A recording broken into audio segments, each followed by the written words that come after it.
And I'm obviously shooting this from my iPhone. We're still setting up my my soon-to-be baby's nursery. You're on a bunch of boxes right now. And the reason I'm in here is because this is where I filmed this episode with just an amazing guy, an amazing marketer, an amazing entrepreneur, Matt McWilliams.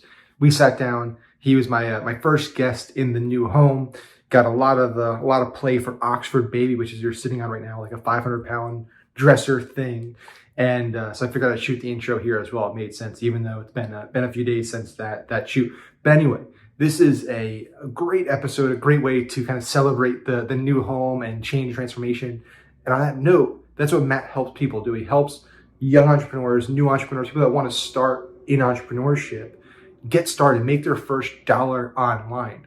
And his mission is to help 100,000 of those individuals make their first buck. And what I really appreciate about that is there's so many people out there who are pitching. I'm gonna help you make $1 million. I'm gonna help you build a 6-figure funnel, 7-figure funnel, an 8-figure funnel. You can build it, overnight. You can do it in a month. Like, just unrealistic expectations, unrealistic goals. And I think having big goals is really important, right? You should have that big 5, 10 plus year goal that you're shooting for. And this is also a theme that we talked about in the episode. But we also think, both Matt and I agree on this, you should have tangible goals that are smaller, that are reachable, that you can celebrate the wins, right? So you should have a flow of, hey, this is my goal for this week. This is my goal for today. This is my goal for this month, this quarter, the next 6 months, the next year. Because if you do that, you'll hit those things because they're not giant, ridiculous goals. And when you hit those things, you recognize your accomplishment and you know that you're making progress. You feel momentum, you build momentum. And it's a really powerful thing. Once you start building momentum, it's a lot easier to get to that really, really big goal. So yeah, Matt and I talked a lot about entrepreneurship. We talked a lot about getting started. We talked about his journey to becoming a rock star affiliate marketer, entrepreneur coach of affiliates. He does a lot of amazing things. We talked about kind of the future of entrepreneurship, the future of affiliate marketing, what's working right now, what is he teaching his students? And then we just talked about kind of bigger picture life stuff. So a great episode. You're going to enjoy it. And I promise you on the next episode, I should have my studio set up, my new office set up in this house. So this will be the last episode, the first and last episode inside Baby Quinn's room. I'll see you on the next one. All right. What's up, Matt? So I was joking before you got on here. I was saying this is the I think we're on episode, 42 or 44 or something like that. I've been doing this for a year now. And this is the first time that I've the person I'm talking to had a better setup than I did because I'm in our soon to be baby boy's room. We just moved, so it's a bunch of boxes and look at all the free publicity that Oxford Baby, a division of M. Look at all the, I can't even read that, M Design Village. Just kidding. I mean, they're gonna have to. How much do they owe you for this? Like at least a lot. You should be getting these free. I got more over there, so we could just Oxford Baby. Everyone. Yeah. Oxford Baby, for those of you looking for great baby equipment. Yeah, if you're looking for a great dresser and a great changing table and stuff, and you want to see two guys carry 500-pound boxes up curved stairs, which I felt terrible. Like, I'll just start with this. Like, there are and this is totally irrelevant to what we're going to talk about, but we can just start here. Like, because you talk about do they have an affiliate program? I mean, that is relevant. Affiliate program is relevant. But also just like entrepreneurship. And I know you talk about helping entrepreneurs make their first buck and people in the space. Like I find like a lot of times I'll get down and complain and be upset or frustrated with the way things are going and want more and want to do more and want more success. And I also see that a lot in the younger entrepreneurs that like they want to, be millionaires right out of the gate, be successful, and they want all these things. And like yesterday, sitting there in our brand new home that we built from the ground up, like watching these dudes that probably get paid, next to nothing, like carrying like 500-pound boxes upstairs, it like hit me. I was like, life is good, right? It's like being an entrepreneur, and this is what we get to do is it's such a privilege. And, there's a lot of people out there that either don't have jobs right now or are working jobs that are just like, they're doing that for 8 to 10 hours a day, every day, just like moving huge boxes into houses, upstairs, like the craziest stuff. And anyway, totally irrelevant, just a tangent of like, it just hit me yesterday seeing that. I was like, we are super lucky to be entrepreneurs, to get to kind of have our success and do what we want to do and have fun doing it and make money and get to, achieve this level of success Oh my gosh, yeah. Just so Yeah, so lucky to every have time that. I have to, for whatever reason, I mean, we were bringing in our kids, our boys' birthday stuff, and for some reason, FedEx is great. FedEx will bring it right to the Yep. front door, right there. It's under the cover of our porch. UPS, I'm going to call them out. They always leave it by our garage, and like we won't even notice it for 2 days sometimes. And if it rains, we end up having to send stuff back. I'm like, you think they'd figure out eventually, like, stop doing that because they keep returning stuff, But anyway, sure enough, we found the stuff, so we had to carry it there, and it's me and my 5 foot 98 pound wife, and we're doing the whole the shuffle step thing where carry it's again like 400 or 500 pound box, and we're trying to get that thing up the steps. Next thing you know, I'm like one of those strong men on ESPN, like their name doesn't the have stone, any vowels in it. And like I'm, like carrying it up, and I got that thing to the top of the stairs. I got to be honest, dude. I haven't felt that much like a man in a long time. Like I got to the top and I was like, I did that. Yep. I feel good on myself. I'm going to go sit down and write some email copy now, Yeah. because that's what I do all day is like write email copy and come up with marketing campaigns and do things like this. And sometimes I just need to like lift heavy objects upstairs just to get that back, I guess. It is good though. I agree with that. Like it's getting away from the computer, and we do it like all day, every day. That's all we do, right? Is we're on the computer, we're on the phone, we're making ads, we're making landing pages, we're thinking strategy, and you get stuck so often.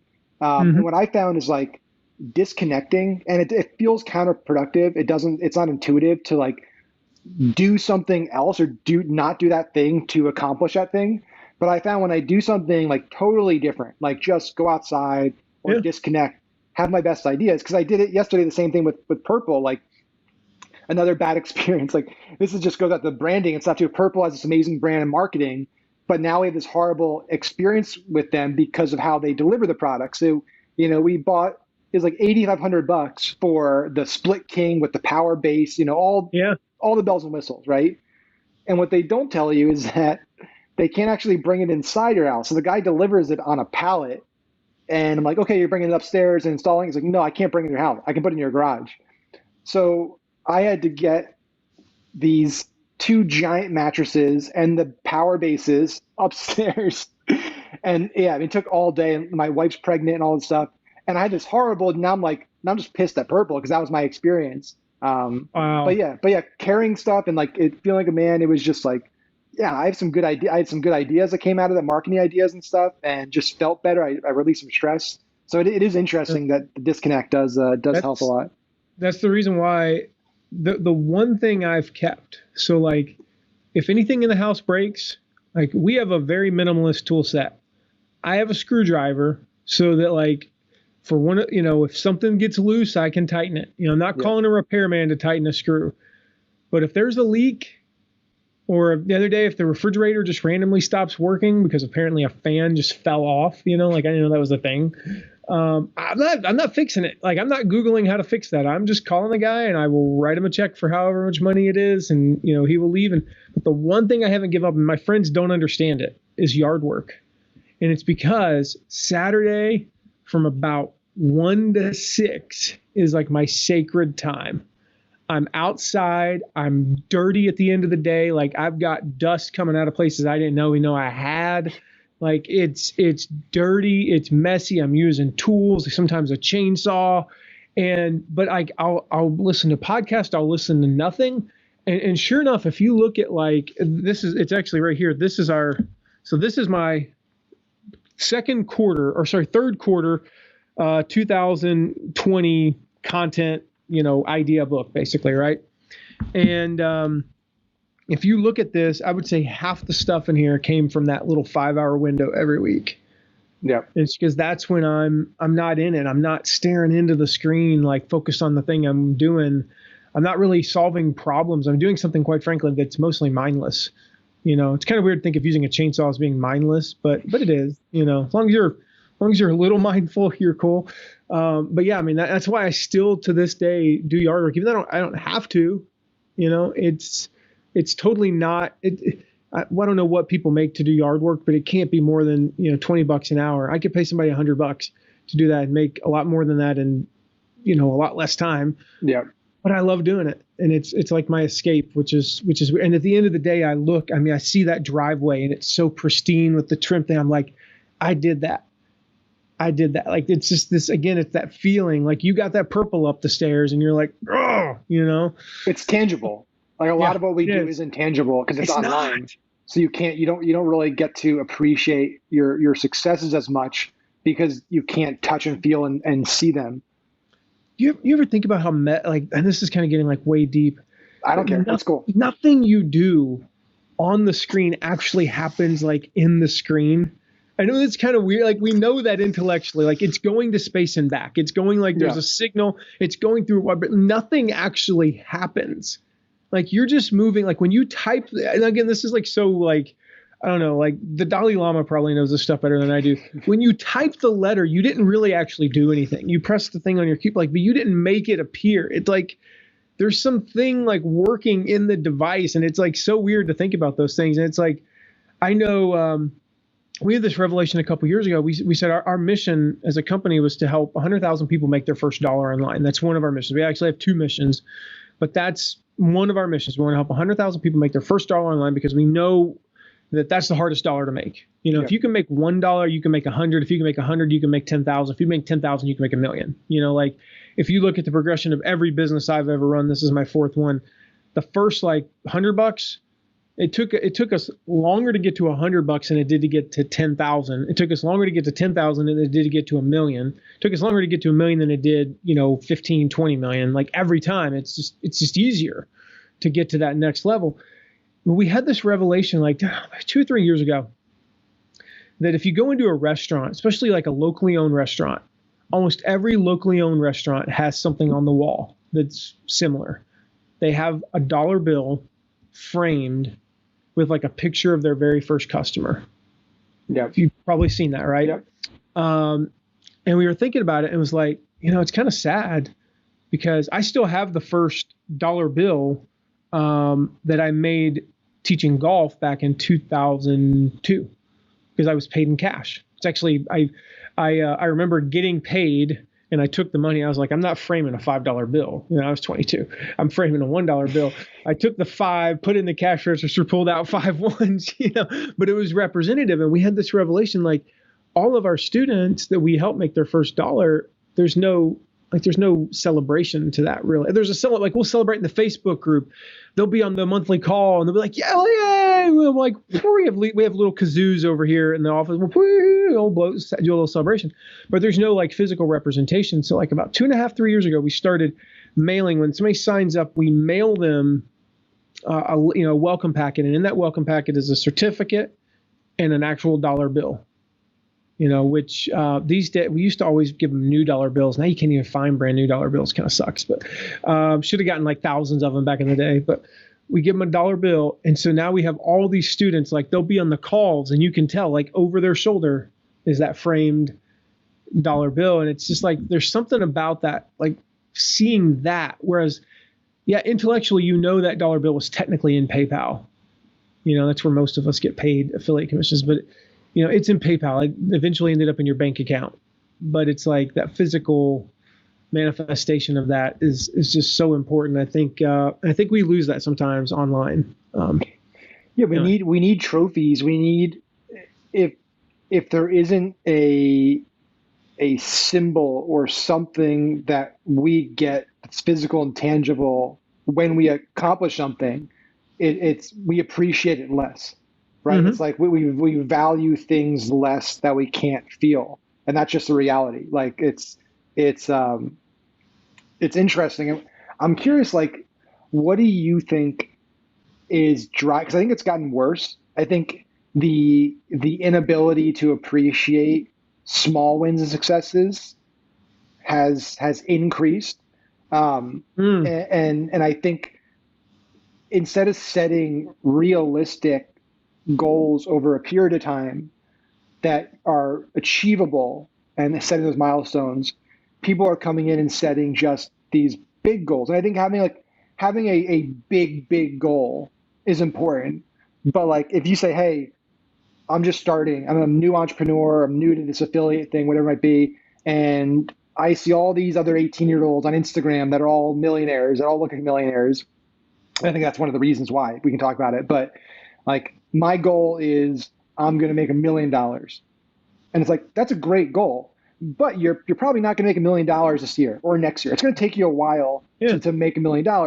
But if it was something like, hey, my goal is to make $1,000 a month as an affiliate, like that's something that you can actually do in a realistic period of time and get that accomplishment on your belt. And now you can say, hey, my next goal is 5,000 a month, then it's 10,000 a month.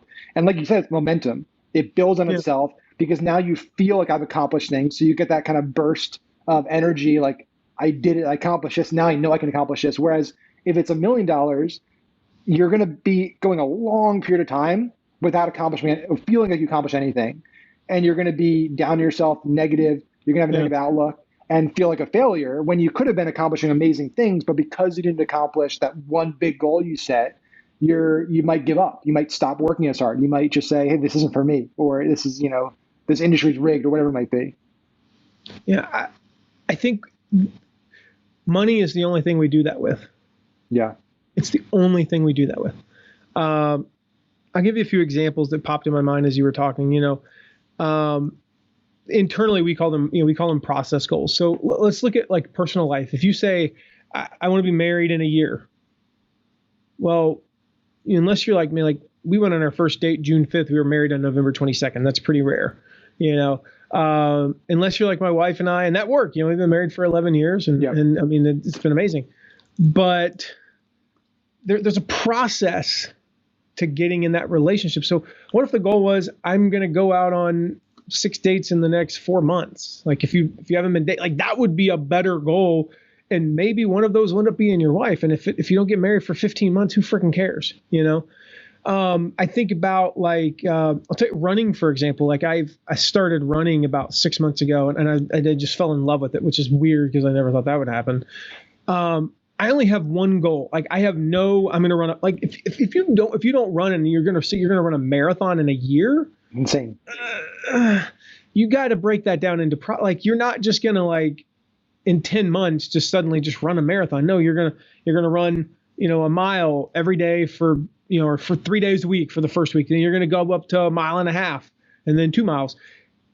With me, it's like, my thing is I have no desire to run a marathon. So my thing is like, okay, how fast can I run 10 miles? If I just run 1 second faster today than I ran 2 days ago, boom, that's a win. Yeah. That's a win. Eventually, like there's days though, if my goal is just to run 1 second faster, I'm just going to accidentally run 25 seconds faster.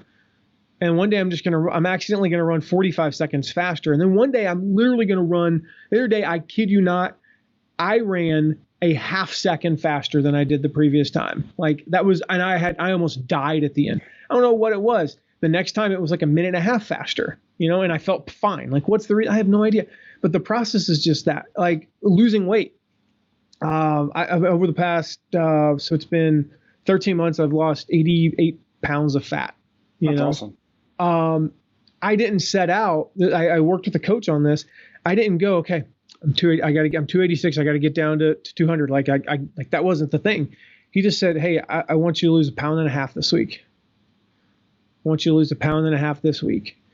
And there's two kind of things there that sound, they almost sound like they conflict with each other. And this is kind of that psychology of it is, for me, what I found was if I was really disciplined for like 3 days, I could drop the 1.5 pounds and then I could kind of let off the gas and coast for 4 days. In other words, I got to live life. I didn't have to just be like, I'm always so incredibly on my game. Like I will never eat anything that tastes good again for the rest of my life, and I work out 9 hours a day, like I could kind of like push for 3 or 4 days, back off, push for 3 or 4 days, back off. But it's this weird balance between like the discipline of I'm going to lose 1.5 pounds every single week. And also like, again, getting to let off the gas. It's also this focus of I'm so focused on that 1.5 pounds, in this week, but I'm not focused on this big, overarching goal. And it's not like intimidating, and yet the reality is if you lose 1.5 pounds a week for 52 weeks, you've lost 75 pounds, which in my case, my goal is 1.6 pounds every single week. And, of course, sometimes I'd lose 2.4, it just kind of happened. Sometimes I had to like fast for a day to get to 1.6, but every single week I made that commitment to myself that when I weighed myself on Friday morning, I was going to weigh 1.6 less than I did the previous Friday. And for 46 out of 48 weeks, I hit that goal. And of course, like I said, there were some weeks where I would lose 2.5, 3 pounds. And that's how I ended up at, 88. We don't do that with money. With money, it's just like, I need to make $1 million. Seems like $1 million is like the thing, Which is interesting. Like you said, though, it's an arbitrary number. I mean, because we can even talk about different states. $1 million in California is nothing. $1 million in Florida is a lot of money. Yeah. But it's like, what if the goal was just, okay, I'm gonna make 1,000, and then I want to make more next month, and I want to make more next month. And so again, it's like everything is this. It's this weird. I think the Eastern philosophy got it right with like the yin and the yang. It's this weird balance between celebrating. We can come back to that because you mentioned that, like, celebrating small wins. I'm going to celebrate the small wins, but I'm also not going to be stagnant, and I'm not going to be content. I'm the world's worst at celebrating small wins, dude. I'm like my favorite 2 words in the English language are what's next. It's like, okay, great, we hit our milestone, we hit $1 million. What's next? Awesome. Like, the only celebration I ever remember in the history of my business career was early November 2005. And I remember because I lived in Franklin, Tennessee. We ran our business out of Franklin. It never snows that early in Franklin, Tennessee. And it snowed that night. It was like one of those nights, it was like 34 degrees and snowing, and it was the first night we hit $1,000 in a day. And we were refreshing the report so fast that we almost crashed the reporting server. And it was like 11:51. And we hit it. And as soon as we hit it, I was above the CFO's garage. I was, he was over there doing some stuff, and our CEO was at home, and we're like refreshing the report. We're at 992.50. And we're like, come on. I'm like, dude, what do we need to do? Like, can we like have a friend do something? What do we need to do? And then we had a sale that got us over 1,000. We pumped on, KC and the Sunshine Band, celebration. I remember the CFO and I were like dancing together, having some fun, and it was really cool. And I don't remember a single other milestone. Like, I couldn't tell you when we hit $50,000 in a day. I couldn't even tell you when we hit 2,000, 3,000, 10,000. Like, I don't remember any of those. I just remember that one thing because, like, from that point forward, okay, we did that one thing. We kind of crossed that threshold. Mathematically, we can be a 7-figure company because we knew intellectually that to go from 1,000 a day to 3,000 a day, which will get you to $1 million, was pretty easy from that point forward.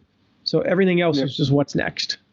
Yeah, I mean, it's really interesting that, like, we got a visitor here. It's really interesting that, like, we get so, you're right, like, so hung up on that number of $1 million, and for a lot of people, there's no context around it, right? There's no reason as to why they're actually like decide on that number. It just may be because I heard somebody an influencer I follow talk about it, and I want it. But it's like, well, why do you actually need it, right? Why do you actually want to have $1 million? And a lot of people don't have an answer for that. It's like, well, like how much is your just like monthly burn to live? And it's like $5,000, $8,000. Well, what are you going to do with $1 million? And again, like, it's not to say that you shouldn't strive to always do more and accomplish more. Like, I think there's a fine line between complacency and also like overworking and oversetting goals and trying to rush the process. And I don't think a lot of people found like the middle ground where it's like, hey, it's okay if it takes time. Like, it's okay if it takes you several years to hit this goal, but in that process of getting there, you've accomplished a lot. And I've been super guilty of that. Like, I look back at the last 5 years. I wrote down in my notebook the other day, I was writing down like basically the last 10 years of my life. And where was I 10 years ago? And I just wrote down all the where I was mentally, where I was financially, all this stuff. Then I wrote down 5 years, 3 years, and then 1 year, then today. It's like, holy shit. Like, this is like just 5 years ago, I was here. 5 years ago, I had nothing. I had maxed out credit cards. I had negative. Everything was negative. I had absolutely nothing. And then today, it's just moved into a brand new house that we built. My wife, I have a wife now. We're having a kid. I have a thriving business. We have employees. Like, sure. Do I wish I was making $1 million a month? Yeah, of course. Everyone wants more, but it's like, do I need to have that to be happy? And what is my purpose? Like, what is my mission? What is my reason? You said you have a clear reason of why you do things. You want to help 100,000 people make $1. And I think there's such a struggle, and this can get into affiliate marketing and entrepreneurship and the how. But I feel like a lot of people getting into our industry, a lot of people that want to start a business or become an online marketer, affiliate marketer, they get into it because of the money. It's, I want to make money. I want to have a Lamborghini. I want to have a, AP watch, things. And they might get those things, but they wake up and they look back and like, well, shit, I have everything I could possibly need, but am I actually happy? Like, am I doing something that fulfills me? Am I doing something that's impactful? Am I having fun? And we ran into that problem about a year and a half ago. We said, okay, we've made the money. That was one of our things we got into because we were all struggling, wanted to make money. And like, we've done that, but like, we don't really like what we're doing. Like, why are we doing what we're doing? What's the purpose? Like, and made, tough decisions to basically, move out of the agency world, fire clients, like sacrifice short-term cash to do something that we want to do and we have fun doing. When was that? It's so crazy. About 18 months ago, you said? Yeah. It's about the exact same time we kind of like got out of agency world. Yeah, that's crazy. For the exact same reason.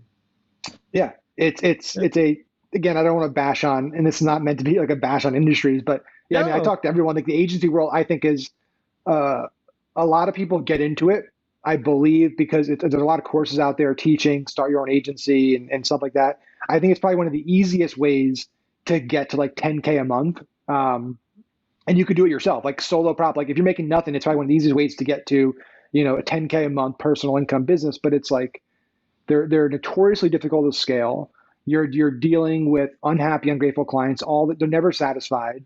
It's this constant roller coaster and wheel that you're on. And we've tried it every way. We tried it the big full service direction when we had our agency with Kevin Harrington. We tried the premium low volume way, like every way of the spectrum you could think of, and we all came to the same conclusion each time, which is why now we focus on using our internal talents and skills and relationships to build our own assets, build our own properties, our own e-com brands, our own content sites. And that's what we're having fun doing. But I'm just curious, like, do you agree that that's like, that a lot of, like, most people you teach, like, at first are kind of getting into it for the financial aspect of it, and not putting as much thought into, like, what do they want to do? What's their passion? Yeah. Surprisingly, it's less common with the people that we work with. And I think that's just who we attract. Yeah. For instance, a lot of what we teach, we teach both how to build an affiliate program for the little bit more advanced people. We also teach affiliate marketing for beginners, but we don't teach people how to be affiliate marketers. Like, we don't teach people how to make, $20,000 a month just from affiliates and don't make anything else. Like, we teach people who are building a platform around a message, around their passion. Their hobby's been gardening for 20 years and they just want to teach other people that what they've learned about, organic gardening, in their backyard. We have a lot of people who overcame a challenge. They had a health challenge. They overcame, they lost weight. They did this. One of the ladies in our mastermind, used to suffer from like debilitating migraines, and she overcame them, and so we helped her. We have another guy who, his wife is a realtor, and she learned some secrets. And so he wanted to start a company teaching these things to other realtors, so it's like they come into it. And I think they come into it from the same way that we come into it, which is we have a passion, we have a message that we really need to share with people. I'm not a dummy. I know that if I spread my message and spread my passion, I'm going to make money. The money will come. And certainly, I know for us, we kind of have a number like you talked about earlier. We have a number that we want to make every month. Anything north of that is fantastic, Yeah. But the funny thing is, it's like so many people, and there's nothing wrong with this, depending upon your industry. Their whole thing is like, I want to make, because let's say you want to live a very, very comfortable life. I'm talking where money is not an issue. In most states, you can do that at about $20,000 a month. Like if your gross income, so you're going to probably net, I don't know what, here we'll net about $12,750 from a $20,000 paycheck, so that'd be $10,000 for my wife, $10,000 for me. All the other money that we have in our business goes back into the business, and we can use that to serve more people, which usually means we need to hire somebody. But what if we up that to 30? Well, quite frankly, that extra $10,000 is pretty much all going to just extra retirement. Here's the thing, though. I don't really want to retire. Maybe I'll feel differently in 20 years. So we have a nice retirement fund that, sure enough, when I'm 56, 57, if we wanted to, we could retire at this rate. I just don't know that I'm going to want to. I love what I'm doing. And so interestingly enough, the majority of the people that we attract are in that same boat. They want to make a living. They want to make $10,000 a month. They want to make $8,000 a month. They want to replace their full-time income. So just do the math. I think the average person in America makes $54,000. So they want to make, what is that? Let's call it $5,000 a month. Yeah. With the extra taxes and stuff that entrepreneurs pay. So they want to make $5,000 a month. And if they make $5,000, $6,000 a month and they get all the benefits that you get, setting your own schedule, getting to, I've never missed a kid's game. I missed one of our daughter's practices. Actually, for the event that we were at Rich Sheffrin's event, we missed one of our daughter's practices. I'm gonna tell you right now, if it had been a game, we wouldn't have gone. I don't care if it was for the Pope. We weren't going. That's a non-negotiable in our life. Not because we're obsessed with our kids' sports. We just know it's important to them. And so you get to do those things. And so it's if you can, make $5,000, $6,000, $7,000 a month, maybe 10, maybe 20, whatever. That's who we attract. But I do see that with a lot of other people. They get into it for the money. Here's the thing. I don't think there's anything wrong with that on the surface. I got into my first business for the money. I hated teaching golf. I sucked at teaching golf. That is why my dad fired me. I was making $200,000 a year for about the first 2 years of my working career because I discovered this website called Google. I've probably heard of it. This is in 2002. You cannot replicate this now. And we would spend 10 cents a click. You came to my site. You had two choices. Now what do we teach, right? Oh, send them to a lead magnet, build your email list, right? I didn't know any of that crap back then. You came to my website. You either gave me $2,000 or you left. Thankfully, I converted 1 in 100 people. So you can do the math, 10 cents a click, 1% conversion. It's costing me, 10, maybe we converted, 0.5%. I don't know, but it cost me $10-$20 to acquire a $2,000 customer. I was 22 years old and I was acquiring multiple $2,000 customers every single week throughout the year. I made more money than I knew what to do. I lived with my mom. I paid her $250 a month. I literally could cover my entire year's expenses in 1.5 clients, other than food. So it took me a while because I ate a lot back then. And anyway, it's but I sucked at what I did. I hated it. I would make the money and then I'd have to show up on Friday morning and I would just hate the world because I had to teach some old lady in a purple sweater how to play golf. And my dad realized that when he fired me on there, he brought me, it was the day after my birthday. He said, "Happy birthday." Handed me an envelope with $300 in it. I was like, "Wow, Dad, thanks. That's cool." And he was like, "Yeah, I'm gonna have to let you go." Why? I'm good at this. No, you're not. You hate this. You're terrible at this. You have all the skills. I knew how to teach golf, but he's like, I can see there's 100 things you'd rather do. He's like, you love this marketing thing. That's he's like, what lights you up is not showing up and teaching somebody. What lights you up is not the getting of the $2,000, but how you got them. He's like, I watch what you do with this market. He never been on the internet in his life. And he's like, I would walk in and be like, Dad, I tweaked the landing page. He's like, what's a landing page? I was like, well, it's where the person clicks when they're on, what's a search engine? I'm like, oh God, you're so old. Again, 2002, we're still on AOL, right? And he would be like, I see how you do this stuff. And you get so excited because you changed an image at the top of, this website thing that you're doing, and you converted things better, and we made us more money. And he's like, I see how you get excited about that. So go do that. And it took me about 3 days. I was pretty pissed at him for firing me, but I realized, he just did me the biggest favor anybody could do, because now I get to do that fun stuff, but I don't actually have to go teach, people that I don't even know or like how to play golf. Which is amazing. I mean, that's amazing. Yeah. I'm sure, obviously, in the moment that sucked, and you like you said, you were mad, but like probably one of the greatest gifts you ever got. Like probably one of the best things he could have done for you. Because you'd probably still be doing. I mean, do you think you would have eventually? I mean, or I'm sure eventually would have. But like, how long do you think you would have continued to do that thing that you hated before you eventually realized, like, I need to move on? Man, so this is where it's like you look back and you like, I don't know what I can give it. I can't give advice. Yeah, it's hindsight. Yeah, it's hard. Yeah. I was so lucky, Maxwell, because I don't know that I would have connected those dots. I associated the marketing with the golf instruction. That's why I did the marketing, because we started this golf instruction business, and I need if I don't have clients, I don't have money, So again, why did I do it? I did it for the money. Yeah. And again, I don't think there's anything wrong with that at a certain level. I think it's real easy for somebody who's 55 years old, or even, my age, I'm 41, to be like, well, it should all be about the impact and the influence. It's because I'm independently wealthy, Yeah. It's easy for me to say that. Tell that to somebody who literally is like $42,000 in debt, living in a small apartment. It's not, I'm not faulting somebody. But I don't know that I would have made the connection between I love marketing and I love all these things that I'm doing, and that means I need to quit doing the one thing that I'm marketing right now. And so I was super lucky, because I remember I was at the gas station the day that he fired me. I mean, this is just, you can't make this stuff up. I was not in control of this.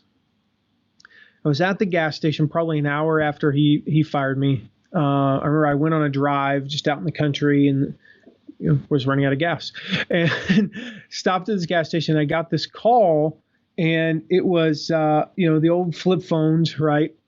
And I didn't recognize the number, so I just ignored it. And called me back 10 seconds later, and I'm like, I don't know. Wow. Is it the hospital? Is a family member dying or something? I'll answer it, whatever. So finished pumping the gas, called the person back, didn't answer it, called the person back. They didn't leave a voicemail.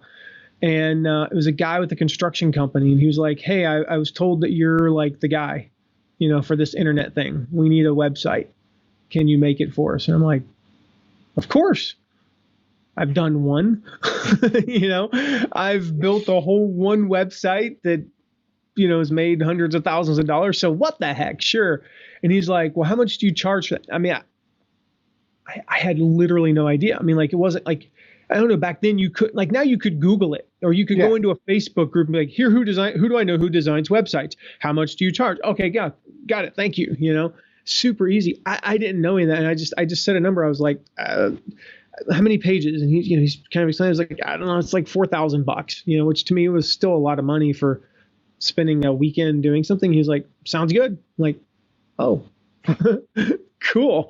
I was like, and he's like, do you do the thing where you do half up front and then half when you come back? Go, I sure do. I didn't even know that I was going to remember to ask him for the money. What do I have to do? Invoice him? I have no idea. So he's like, okay, well, send me an invoice. I'm like, well, that answers that question. He's telling me what to do, right? Why? Because he's in the construction business. Talk about just dumb luck, right? So he says that. Couple, weeks go by. So that $4,000, and I had plenty in savings, but that $4,000 was enough to live on for a couple of months. I'm just fiddle farting around on the internet, and I got to start into politics. I got involved in local politics, Next thing you know, I'm like designing websites for congressmen and gubernatorial candidates. And again, this is 2003, kind of at like when no politician had a website. Yeah. Next thing you know, I'm the guy for that. And again, it's the same thing. It's like, well, how much do you charge? I was like, $4,000. Well, do you also take a percentage of the revenue that we, the fundraising? I go, I sure do. How much, what's the percentage? 10%? That sounds great. Where do we sign? Like, can you send us a contract? I'm like, I got to get a contract, So I'm like calling people, like, how do you get a contract? Like, I didn't know what I was doing. And so all this stuff just fell into my lap, and it turned out that I loved it. I loved the mechanics of it. I love that I, worked, but to your point, I hated working with clients. Yeah.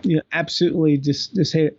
So then I got into doing affiliates, right? And working with affiliates, which that's a whole story we can get into if we want to, but how that happened. But to fast forward, I realized I loved working with, I loved teaching the affiliates. I loved strategizing with the affiliates. I loved teaching the client, what we were doing to help their affiliates, but I actually hated working with the clients.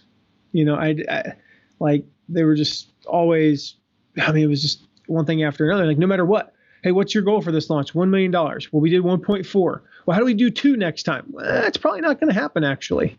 That's not how the math works on these things. Well, let's go for 1.7. Oh, we should go for 2. We're not going to work with you. So, to go back to the question, how long would I have been in it? I don't know, because it's like, I associated them. I wasn't smart enough apparently to realize, like, oh, what I really love is the marketing. Like, I thought I just loved everything about it, even though I knew I hated the golf instruction. It was like, I don't know, it was kind of like a drug, I guess. Like, I couldn't get off of the golf instruction side, even though I knew that part I hated, because it was the thing that was bringing in the thing that I loved. It was allowing me to do the thing that I loved. So thankfully some things fell together for me to kind of get that going. Well, it's pretty common, right? It's like most people don't know why they do things. Like that's why I think like focus groups and stuff are not the most valuable thing, because like most consumers think they know why they bought something, but there's usually like a second degree. There's usually a deeper reason why they're buying this thing, and they're only really cognizant of and conscious of that thing. But subconsciously, there's something deeper driving. I think it's that way with anything, not just consumers, but like, why are we doing this work? Why are we doing this job? Why are we doing this project? We're usually going to say something that kind of makes sense and fits our narrative. But if you kind of dive deeper and keep picking and asking questions, you'll usually find something much, much deeper. And like Steve Jobs was probably one of the greatest in the world, that like he realized that like, people might say what they want, but like they really don't know what they want until I give it to them. Like he knew like what people really needed before they even really were aware of what they needed, which is just like a gift. I mean, to understand people at that level, which is just crazy. Yeah, I think you talk about that layer deeper. It's the same thing why I got into consulting and working with clients in 2011. I've told this story. I got laid off. I remember it was November 7th. I'd have to look at the calendar, but I think it was November 7th, 2011. I got laid off. We had right where you were, we had a brand new baby. We just moved into a brand new house that was a little bit over budget at the time. Not a big deal if I kept my job. Yeah. And I got laid off. Realize I got fired, and there's actually a whole backstory we found out later. The guy who got me fired was an investor who came in, who bought distressed companies and then ran them into the ground and bought them for debt. And the reason I actually got fired was we were growing the affiliate program so fast, it was the only profitable part of the company. And he didn't want that. And then the years and years later, the CEO, who had been a friend of mine, when he got talked in, he called me and apologized and all that. But I'm sitting there on my couch. I remember I spent I would love to say I spent about 8 minutes being depressed, but it was about 3 hours of just, my life sucks and I hate this. It was a Saturday late morning.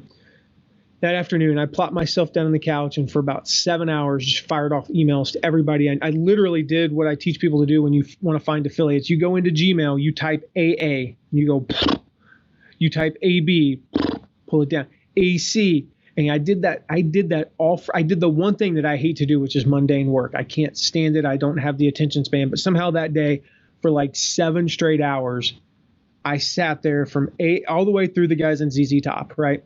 And I don't know the guys in ZZ Top, but so from Aaron whoever through Aaron Blumenthal, I think is his name, is my first contact alphabetically, all the way through ZZ. I typed these emails just saying, hey, here's what happened today in my life. I'd love to talk to you about, how I can help you. And I thought what I was looking for was another job. I emailed 700 people hoping that I could find that one person who was like the perfect employer. How I got into consulting is not because I'm some sort of a genius and I was like, oh, what I need to do is get into consulting. People have been telling me for years, dude, you need to get into consulting. You need to work with, multiple clients and help them run their affiliate programs because you're the best in the world at it, right? And you do that, that would make me have to go start my own business again. And last time I did that, I ended up failing. That wasn't fun. We built it up to about a $20 million company and crashed into the ground.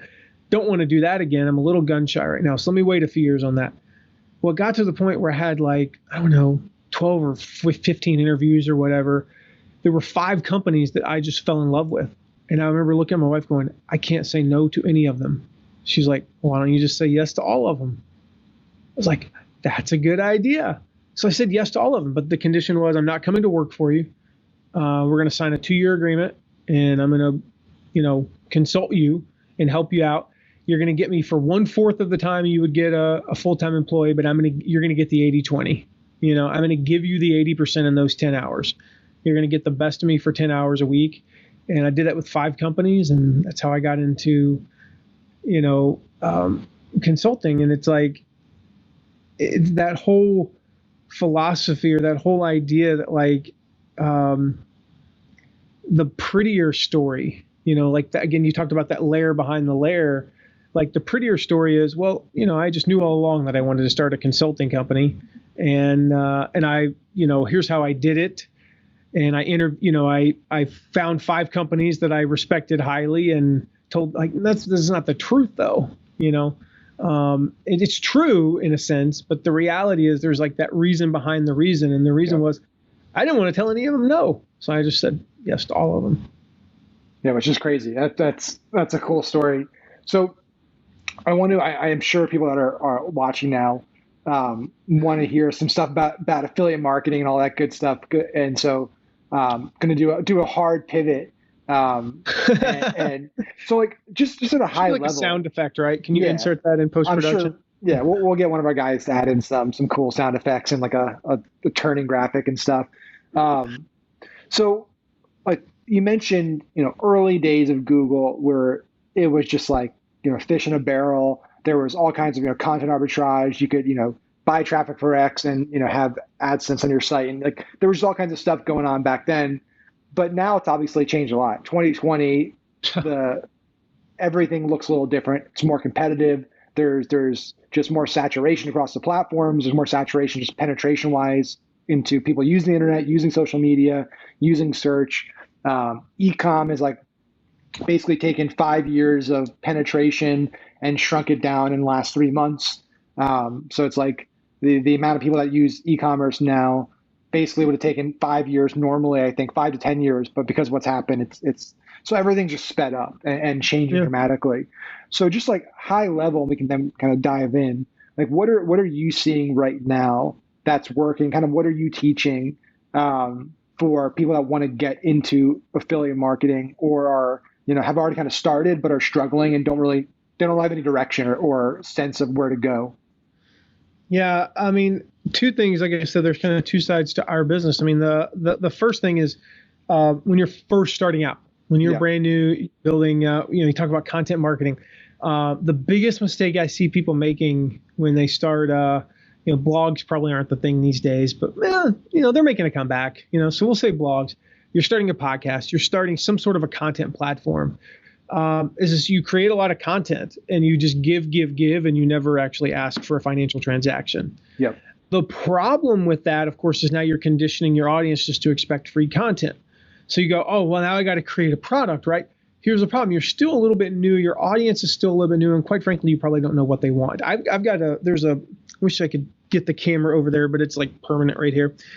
there's a couple of things like it's like a book, not a bookcase, but like a, I don't know, it's supposed to hold tools and stuff. But as I mentioned earlier, I don't use tools. Yeah. So, and it's got just stuff that I created over the years that tried to sell that didn't sell. And I don't keep it there as like a reminder, oh my gosh, I'm such a failure. I keep it there to remind myself every freaking day. Here's what happens when you create a product that you're not entirely sure anybody wants.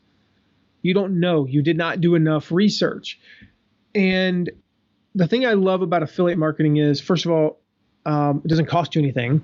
It takes away the risk. So all those things over here cost me money. Some of those things cost thousands of dollars, and CAD designers and things like that didn't sell. Secondly, you don't know what price points to sell them at, so you don't have the risk with affiliate marketing. You also, you don't have like that risk of not knowing what the heck, why am I supposed to even charge for something? Thirdly, your audience will say, so the niche I always talk about is productivity, because there's so many aspects to productivity, right? There's time management, there's health and fitness, there's leadership, there's tools, like the online tools. There's all these different aspects of productivity. Well, you have an audience that says, that they read your blog post about time management, and they read your blog post about fitness. They read your blog post about the other stuff. But then you do some affiliate promos and you find they don't buy anything in the fitness category. They just don't buy. And there's a difference between reading content, watching a video, listening to a podcast about a topic, and actually having a financial transaction. Yep. And so I say all of these things to say that what we found is promoting things as an affiliate, it takes away the risk. You have no upfront investment, generally speaking. I mean, you could run ads, but if you don't run ads, then there's no upfront investment. Secondly, you learn from your audience. You learn, okay, I did this, I promoted this product, and this product, A, B, and C, right? And they really loved A and B. Well, what was it about A and B? Was it the topic? Was it the presenter? Was it the fact that the face of the program was a male or a female? Was it something in how I marketed it? You begin to learn how to sell. You begin to learn how to write email copy. You begin to learn how to, we did this Facebook Live yesterday, and I was like, one of the examples I gave was like, look around on your desk for something that you could promote. Like, I don't know what to promote. Promote the stuff you use. And I happen to have this thing, it's from Pat Flynn, my friend Pat. It's a switch pod. It's just this little thing here. And I mean, basically I told him, I was like, dude, I need to, it's just a minimal handheld tripod. I was like, and the minimal handheld tripod, the switch pod, and so we kept going back to this as the example. And I was learning, as I was promoting it, I was like beginning to flesh out ideas for how I could actually promote it. Yeah. And so what if hypothetically I created a tripod and I learned that the things that resonated were the fact that it's made of a material that's metal and it's really lightweight, and it can, you can flip it back and forth between like holding it like this and what if that's what I learned about what my audience likes about it? And so you learn how to market. You also learn, like, again, products A, B, and C. A and B were $500 and C was $2,000. So maybe 500 is like that limit for your audience. There could be all these factors that you learn over time, but it also gives you an opportunity. It gives you a playground. It gives you an opportunity rather than being the guy who has a shelf full of crap that you never sold, or in the case of a friend of mine, having an entire garage full of boxes. His wife loves parking in the driveway. She's a real big fan of that. And the reason is because he's not selling fast enough. And in retrospect, when he ran some affiliate offers for similar things, he knows exactly why he didn't sell these things as fast as he could have. But you learn those things. You learn those price points. You get to practice. And there's a subject line. I'll give you a very specific subject line that we use once a year now that we learned in an affiliate promo. And that subject line is 00:00:00. It stands for like time has run out. Yeah. We did that because it was the subject line that we just tried in a split test one day in an affiliate promo. I don't know that we ever would have tried it in our own promo, but we learned it, and it was like the second highest open rate we had the entire year. We're like, well, ding, ding, ding. Let's keep going back to that well once a year or once every 6 months or so. And so now we've been able to use that to sell our own products that much better because, we learned it in affiliate promo. So there's all these reasons why, it's the best way to start off monetizing. rather than trying to, create your own thing or even your own service, go promote some services as an affiliate and see what actually resonates with your audience. They'll tell you, like, ultimately, how much money you get in your PayPal account from A, B, or C will be the indicator of, okay, it's A. I'm going to focus on A. That's what I'm going to really hone in on. That's what I'm going to create my products around. And ultimately, that'll probably drive your content decisions as well. Yeah. So you were talking about, like, all this stuff's great, and totally makes sense. Like the lead magnet, you're talking about, podcasts, different content distribution strategies. What are you seeing right now being the kind of most effective place for, obviously it's not universal, it depends on the product, depends on the industry, but people to get started with, like, hey, I'm new to this, I want to make my first buck online. Where should I start? Should it be I start a YouTube channel? Should it be start a podcast? Should it be I start a content site and I drive traffic to a lead magnet? Like, there's just so many paths, right? And obviously all merit, but just curious what you're seeing. I'm pretty old school, but if you actually study the numbers, old school is still the thing. Like, there's so many shiny objects, I mean, golly, if you lived in the US, I mean, here we're recording this on August 7th. I think it was just today or yesterday that the president issued the executive order to ban TikTok in 45 days. I have a friend of mine who's he's in the e-com space in prenatal protein, and they just had a video on TikTok less than a month ago go viral, and they made almost $50,000 from that video. 45 days from now, that's going to go that is impossible on that platform. We've had, I mean, how many social media platforms have made it really big and have kind of dried up? Like, Snapchat's pretty dried up now compared. Like, you look at Vine, there's a lot. Most went public like 4 years ago or something. Yeah. I mean, you may not even remember this. I don't know, but like, I remember in the 2008 presidential campaign, much of Obama's success marketing wise was due to MySpace. They didn't even use MySpace in his re-election. Like, it's only a 4-year term. Yeah. How does that even happen? And it's like, we can look at this and go, no, Facebook's not going anywhere. Maybe not, but probably they will. I mean, and certainly, like, that's the thing, is like, any of these things are one activist congressman away from just not existing or being split up. And so I just don't like to put my eggs in those baskets. Like, I shouldn't say that. I like to put an egg in those baskets. Like, we love Facebook ads. We spend a lot of money. Zuckerberg is definitely not making as much money from us as he's making from, like, Harry's Razors, but he's making some coin off of us. Like, cool. And we'll run them as long as they're profitable. And if they stop being profitable in 2.5 years, we will stop running them, you know? So I love those, but it's like, is it YouTube? Is it Facebook? Is it TikTok? Is it Twitter? Is it whatever? It's always your home base. It's always going to be your website, your content. I always just view social media as a dissemination tool. I use it as, like, how can I let people know about my content that's on my website? How can I push people back to a funnel? How can I push people back to a resource they can download from me? And then we own our email list, of course. Even right down to the fact that we're so anal retentive, we download our email list from our ESP, I think is what it's called. We use ConvertKit. We download it every day. So that if anything even happened with them, like, what if they just stopped working? Because you don't know. Like, they're a privately held company. For all I know, their CFO's embezzling $100,000 a day, and they can't pay their bills next Tuesday, and they stop running their servers. Like, that stuff, you think that's impossible? Ask anybody who worked for Enron.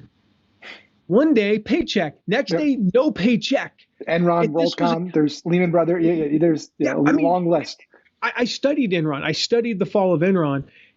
A month before they crashed, the leading investment advisors were calling it a buy. There was it was Fortune magazine. They were like, this is a hot stock. You have to, like, how do you go from being a buy to not existing a month later? And it's like, so if you think those things are impossible, they're not. And maybe that's just the, like, the OCD in me there with, like, no, we need to back up everything every day. Like I want to own that stuff. And so it all comes down to answer the question, it all comes down to building your list, owning the means of communication. You only can look at Facebook. You can only look at Twitter. You can only look at whatever the next social media thing is probably going to pop up before this even airs. Because there will be one that comes up. Like there's one right now, like somebody's inventing it literally as you and I are talking. All of those push them to be on the list. That's the only thing. And then you use the list. I mean, I had 1,300 people on my list when I had my first $10,000 affiliate promo. I had 1,800 people on my list when I finished in 4th place in one of the biggest affiliate competitions of the year. No, that's not true. I finished in 5th place that year. The next year I finished in 4th place with about 3,000 people. Like it doesn't take an astronomical amount of people that are like the right people. You know, that's key. You're attracting the right people. You don't need a list of 100,000, 200,000 to make enough to survive, to make enough to live. Is it nicer to have 10,000 people? Of course. Yep. I found that once we hit about 10,000 people that I also started hiring people. And here's the little known fact, you probably know this to be true. Ironically, when we hit $1 million, I made less money that year than I did the year before when we were at like 600,000. That kind of sucked, but yeah. At a certain point, you need to increase. It's a dangerous thing that I think a lot of entrepreneurs don't do is they never make that switch, because it's like going from sole prop where everything goes to me to building a real company where you have employees and payroll and health insurance and benefits. Like that's expensive, and you're going to take the hit, right? All that extra money that's going to your 401k matching and stuff. Mm-hmm. That's money that could have went to you. And like we went through that with our company, hey, we could go back to the days where it was just, like 3 or 4 of us and all this profit goes just to us, but like you're capped and you're going to be working 24/7 and you're not going to be happy. And it's, I would rather, I'm sure just like you wouldn't, most people that are successful now, like work less, or not even work less, but work on things like strategy and big deals and fun stuff, and have team members that are passionate about the ad buying. They're passionate about the data. They're passionate about the copywriting, doing that full time. And, you're going to pay a premium. You're going to pay people $50, $60, $100,000 a year. You're going to pay for, health insurance, and you're going to pay for, 401k matching and those things. And it's a decision. To get to a certain point, you need to make those decisions, right? But I think a lot of people get to that level and they're like, no, I think I can keep doing it. I think I can build a $10 million a year business with just me. And it's like, good luck. Yeah, good luck with that. You're gonna burn yourself out pretty soon. Yeah, you have to decide. I mean, this took me a while to figure out, but this is the thing. This is like getting like general business advice that took me about 20 years to figure out. The easiest way to get to about $1 million is to focus on like the thing that you are the best in the world at. Like, so for me, we have an amazing, I have an amazing database, so to speak, or just, my phone. I mean, like this thing right here is not, I don't know how much these cost, an iPhone 11, like maybe $1,200. Yeah. This thing isn't worth $1,200. If somebody got, like, if you were in our niche, giving people really bad ideas here, if you got my phone, I think it's worth at least $500,000. Like the Easy. Phone numbers that I have in there are insane, And I'm sure yours is the same way. Like there's a few people in there that you and I both know are in our phones that are worth, $50,000 easily. And so what am I like really good at? Well, relationships, really good at relationships, and affiliate programs. So if we're going to scale our business to $1 million or $2 million, I have to focus on that. Like that's my thing. And then everything else, I have to hire out. Like if we're going to scale I don't do Facebook ads. I just get the numbers. And occasionally I ask a question like, hey, I noticed that ad went down in profitability. Is there a reason for that? That's the extent of my involvement. I don't pick the ads. I have nothing. I've never written a single word of copy. I don't pick. I see our Facebook ads when I log into Facebook. Yeah. That's when I see our ads. Same thing with like a bunch of other stuff. Like I have to hire that out because they're important things. We need to have, if we didn't run Facebook ads, we would not be as big as we are. But I don't want to do them. I can't do them because I have to be like so hyper focused on like the few things in our company that only I can do. And when I get out of my lane, that's when you have those days, and we've all had them, where I wake up or I go to bed at the end of the night and I go, golly, I worked so hard today. It was exhausting. What did I actually accomplish? I think nothing. Huh. Oh, I just wasted a day. Whoopee, So, to go back to your question though, like you build the list, you begin to promote affiliate offers. And then what you do over time is you begin to notice patterns in your audience. And like, there's example of like A, B, and C, right? You begin to notice that, okay, they really dig the time management, stuff that I'm promoting. They're not buying the health and fitness stuff. They're not buying the leadership stuff.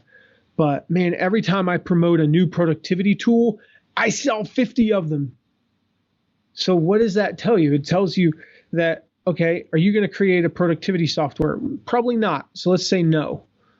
But you need to really be getting them into productivity software because they're buying those up like crazy as an affiliate. So that means you pick up the phone or send an email to the productivity company and say, I'd like to send you more people. Can we strategize about that? Can I make more money? Can you pay me a higher commission? Things like that. And then you go off and create a time management course. But now on day one, based on the fact that you've already sold time management courses like crazy to your audience, they're going to buy yours. Yeah. They're going to buy yours because my friend Ron Friedman, he's really smart, uses a lot of big words. He has letters after his name. I don't know what they are, but he has letters after his name. And I'll never forget what he said one day. He said, people who buy productivity courses buy productivity courses. And people who buy weight loss books buy weight loss books. And when he first said, I was like, yeah, thanks, Captain Obvious. Like, what does that even mean? And I realized, who's ever bought one weight loss book? Nobody. Who's ever bought? Yeah, I bought a business book once. No. We have look at you. Shelves you probably have we have stacks of them, right? Most of them say a lot of the same stuff, but it's like we have to buy it. It's like an addiction, right? Yeah, it makes no sense. Think about weight loss. Crap. It's like, how many? Every human being knows how to lose weight, right? There's not a secret out there. More. Yeah, eat less calories than you burn, than you need every day, and work out daily. But like people buy every new program, nutritional guide, service you could think of because everyone wants there's a secret out there that if I figure it out, it'll allow me to achieve the goal faster with less effort. That's what everyone's trying to get, that thing. And if I buy enough books and courses and trainings, maybe one day I'll find it. And it's not to say that everything out there is crap, right? Like there are a lot of gems. There are more efficient ways to get in shape. There are more efficient diets. There are more efficient marketing strategies. There's newer stuff. But at the end of the day, you're right. It's like people are always going to be seeking the latest and greatest. And once they start down that path, they rarely just say, I'm good. I found everything I want. Now I'm content with my marketing and my business acumen. Like I'm good learning. And that's how you learn what your audience wants. And then you, like I said, you find the sweet spot, and then you scale it from there. I always think of it, we know what a sales funnel is, but do we really think about what a sales funnel actually is? It's a lot of people, less people, less people, less people, and less people, right? Yep. Your product offerings, actually, this is the irony, is when you start off in year one promoting affiliate offers, you might promote 18 things. In year two, it'll be 16, and then 14, and then 10, and eventually you find like, okay, these are the 8 things I'm going to promote. Or it might be the 4 things I'm going to promote. I'm going to find 4 things and I'm just going to promote like crazy because they convert with my audience, and I'm going to go create these 2 things, and that's your business. And then, it's just like, do you remember the movie Remember the Titans? Yep. You ever see that? Okay. Yep. Herman Boone, so played by Denzel Washington, said he basically said something along the lines, I might be misquoting this, but he's like, my playbook is 6 plays. We run them over and over. And just like Novocaine, give it time. It's like, that's what you have to do in business. The issue is we're starting off on day one with a blank slate. And when you start off with a blank slate, it's like, again, what what product? So you create a product and it doesn't sell. And the problem is you don't even know why it didn't sell. Was it the topic? Was it your presentation? Was it that you sucked at selling? Was it, it could be like a million different things. You don't even know what it was. And now like our first course took me like 300 hours. Like between me and our team took like 300 hours to produce. That's a lot of time to invest in something if I wasn't 100% confident that it was going to sell. I knew it was going to sell though, because we had the demand for it based on promoting other things and seeing what they bought, what price points they bought at, and all of those factors. But if I had spent 300 hours producing it and we had only sold, say, 20, $20,000 divided by 300 hours is, I don't know, what, minimum wage? Yeah.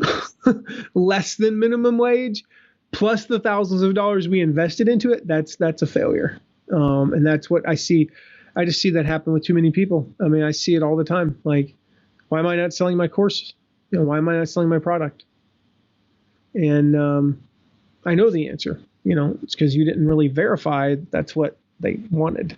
Yeah, you thought it was a good idea, and it was about what you wanted. I think a lot of people, they go with what they think and don't think about what the consumer thinks. And that's you're starting in the wrong place, and usually you end up in the place you don't want to end up if you go that route. Oh, yeah, it's because when I write about that topic on Facebook, I get a lot of comments. Comments are not currency. It means nothing. Comment just means interest level. It means it was a little controversial, or it struck a nerve. It doesn't mean they're going to open their wallet.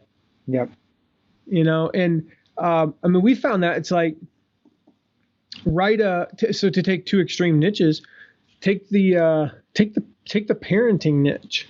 It's considered one of the hardest niches to monetize. It's not impossible. I have multiple friends in it that have done great, but it is harder. And you can write a post about parenting and get 500 comments. Turn around and write a post about business and get 50 comments. You go, oh, my audience cares more about parenting.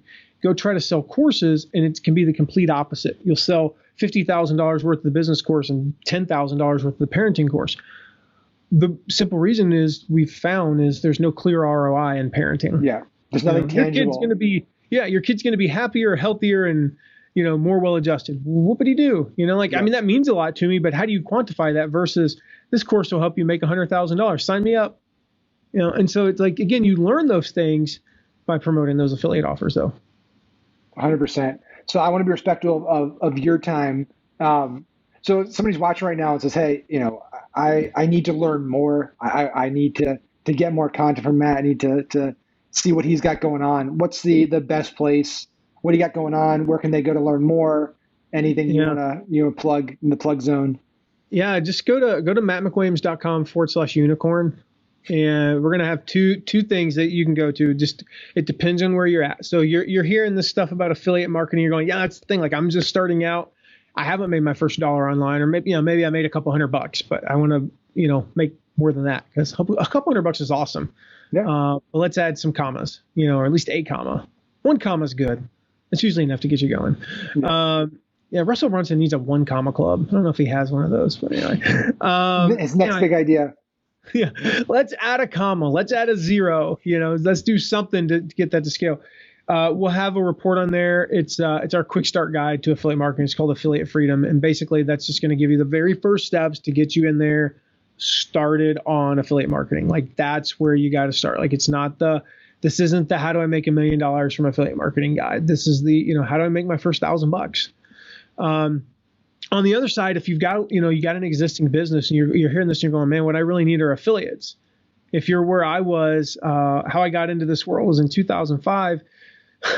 Don't laugh. This was 2005. So anytime somebody laughs, I'm like, were you even on the internet in 2005? No, you were in 5th grade. We spent all of our money on banner ads. Started this company. We spent it all. We were like, we have like $5,000 left in the bank. We were dead broke. And I remember going, I heard of these guys called affiliates. And our CEO was like, what are those? Like, well, it's like people who will market your product, but you don't pay them until like 30 days later. And he's like, so it's like magic? Yeah, kind of, and you only pay them a percentage of what you make. He's like, so we pay after the sale, There's no risk. We pay them, so we're guaranteed to make something. And I'm like, yeah, pretty much. This is too good to be true, which of course it was because we didn't know where to find them. Yeah. And I remember that was Memorial Day weekend, 2005. I spent that whole 3-day weekend. I didn't leave the office practically. I spent like 18 hours a day from Saturday, Sunday, and Monday. Like I didn't eat any bratwurst all Memorial Day weekend, which has not happened since. Looking for affiliates, and I found a few. And I found like people, I can still remember their names. A guy named Brandon Young. He's from Western North Carolina. Hi, Matt, it's Brandon. He called me up, and he was like, first payment we sent him was like $300. When I left there a few years later, we were paying him like $4,000 or $5,000, but we had hundreds of Brandons, plus we had some affiliates we're paying hundreds of thousands of dollars to. So we had grown. We grew it into a $12.5 million affiliate program in about a year and a half. So if that's you, if you're where I was, you got a good product, you made some sales, you're running some Facebook ads, maybe they're even profitable, that you want to scale, you want to actually go find affiliates. The other thing we'll have on there is called our First 100 report. So it's basically how to find your first 100 affiliates. And we walk you through 15 places to find affiliates. We've got some email templates in there where you can reach out to people. It'll show you. One of the email templates took us about 5 or 6 years to actually perfect, but it's really solid. We'll show you how to get your competitors' affiliates, which is always fun because it's like a double win. Yep. People don't realize that if you take an affiliate from your competitor, it's a double win, and we'll show you how to do that in that report. So got both sides on there, man. Awesome. Amazing stuff, Matt. Thank you so much, brother, for sharing all your knowledge and for those free ebooks. We'll drop the link in the video we posted up there. And we'll definitely have you back soon. And everyone watching, we'll see you next week. And hopefully next week I'll have the office actually set up. So sorry, Oxford Baby. In the meantime, get an affiliate link for Oxford Baby. Yep. I'm just going to layer it right down here. oxfordbaby.com/Max's Nursery. And I'll get 50%. Yep, there you go. Awesome, man. Well, I'll talk soon. Have a good one. See you, buddy.